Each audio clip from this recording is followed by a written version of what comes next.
A worn-out office worker spends his days under pressure, trying to keep clients happy just to survive. After countless failures, he finally secures a deal and dreams of promotion. But just as life seems to turn around, tragedy strikes. A stray bullet from a nearby shootout hits him, ending his plans in an instant. As his life fades, he wonders if it's over.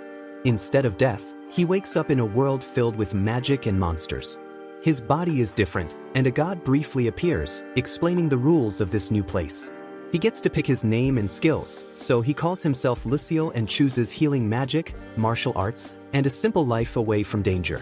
With only a few coins, he heads to the city. Along the way, he sees a monster's corpse and vows to live cautiously this time. At the gates, he pretends to be a wandering healer and meets Lumina, a paladin who takes him to the Healers Guild. Some rude adventurers try to bully him, but Lumina scares them off. At the guild, Kura helps him register and notices his strong holy magic. Given 3 choices, self-training, a costly 3-year school, or an apprenticeship, Luciel chooses the toughest path to improve quickly. Days of harsh practice leave him drained, but with help from Monica, a kind girl who brings him food, he finally casts his first healing spell. After 10 days of free training, he starts healing adventurers for 1 silver per session. When the same beastmen he met earlier return injured, he sets aside his fears and helps them, determined not to become a greedy healer. Though he fails at first, his persistence pays off. He heals several before collapsing from magic fatigue. Realizing he needs to grow stronger, he joins the Adventurers Guild. A rabbit-eared receptionist signs him up after learning he knows martial arts. Luciel proposes an unusual deal, healing in exchange for combat training. The instructor, Broad, accepts and offers him food, lodging, and 1 silver per day in return for his work. Training under Broad is brutal, laps, stretches, and endless drills, but Luciel refuses to quit. Over time, he grows tougher and even starts to enjoy the discipline. When wounded adventurers come seeking help, he treats them fairly, winning their respect. Unlike the corrupt healers they know, he wants to be someone they can trust. Broad, impressed by his determination, lets him stay at the guild and supports his growth, hoping to turn him into a healer who can truly survive in this dangerous world. Luciel agrees to continue his tough training under Broad, knowing he has no better option. They sign a monthly deal where Luciel gets food and shelter while Broad works to harden him. Despite the grueling routine, Luciel is grateful. 3 proper meals a day feel like a blessing. Training is harsh from the start.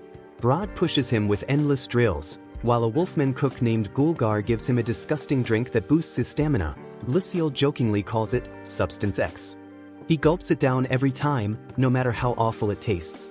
Between sessions, he heals adventurers for free, surprising them with his kindness in a world where most healers overcharge.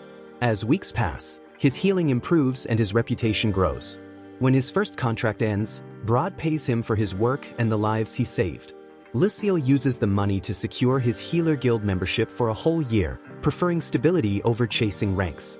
But Broad isn't done with him. He renews Luciel's adventurer card and drags him back into training, even gifting him a holy magic book to study healing and detox spells. Luciel's life becomes a cycle of combat practice, reading, healing, and odd jobs. On rare days off, Broad sends him to the butchery house to learn how monster parts are used to fund the guild. There, he meets Galba, Gulgar's brother, and reluctantly butchers a monster for the first time, realizing survival in this world isn't always clean or easy. He also grows closer to Nana Ella, who supports him through his rough days, and Monica, a girl he once healed, joins the guild after escaping a corrupt healer's trap.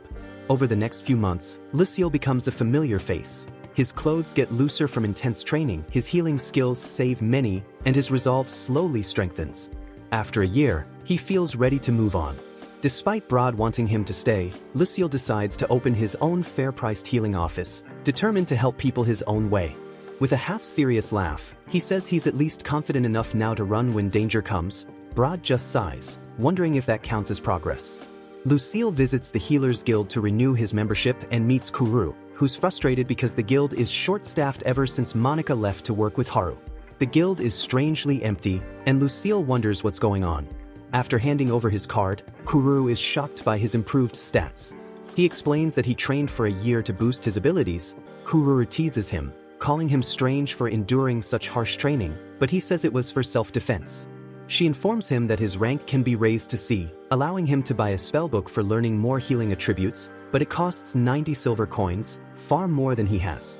Just as he worries about finding work, Brod appears and pays his membership for another year, offering him a job and training at the guild. Lucille returns to the guild, gets his new spellbook, and is soon welcomed with a surprise party.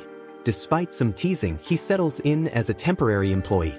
Bazan later questions him about his love life since he never flirts with the guild girls. Lucille assures him he likes women, and they plan to help him become a man. But Monica interrupts, thanking him again for saving her. Meanwhile, a group complains to their master about their declining income and slave trade, blaming the Healers Guild.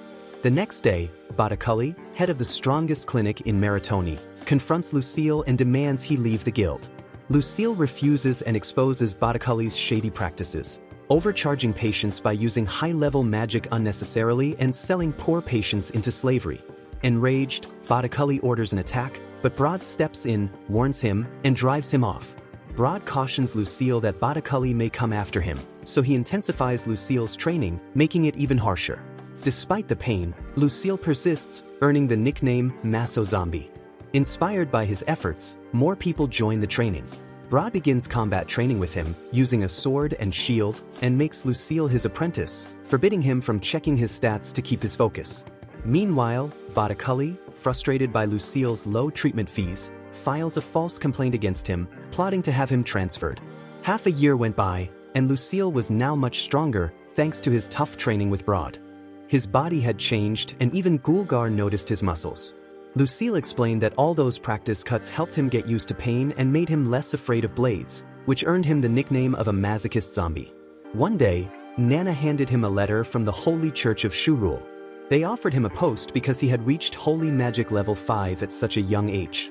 After finishing his time at the Adventurers Guild in 6 months, he was expected to join them. Brod suspected this was Botticelli's plan to move Lucille away from the guild and stop his healing work. Still, he advised Lucille to keep training and heal as many people as he could to grow stronger. Lucille pushed himself hard, sometimes so much that he collapsed from exhaustion after treating people. Gulgar often brought him a mysterious drink called Substance X to help him recover, though no one was sure if it actually worked. Meanwhile, Brod's own martial arts skill had improved to level 7 during their sessions. Later, Gabur revealed that he investigated the letter and confirmed Botticelli's involvement. He promised to arrange Lucille's safe transfer. They all discussed Lucille's progress, joking about his love life, though most women at the guild saw him more like a little brother. Brod worried that Lucille might end up single forever. After 6 more months, Lucille officially became an A-rank healer. Knowing refusal might bring trouble, he agreed to take the church position. Before leaving, he visited the graves of fallen adventurers and expressed his wish to change the unfair system where clinics charged heavy fees that ruined lives. He asked Brod to train new adventurers so they wouldn't meet the same fate, and Brod agreed to think about it. Monica and Nana appeared to wish him well, and Lucille thanked everyone for their support over the past 2 years. The guild gave him an E-rank adventurer card, some money, and a magic bag as parting gifts. Joking as always, he told Brod he would return one day to finally land a hit on him. With that, Lucille set out on his new journey, emotional but determined, as Bazan and his group joined him on the road.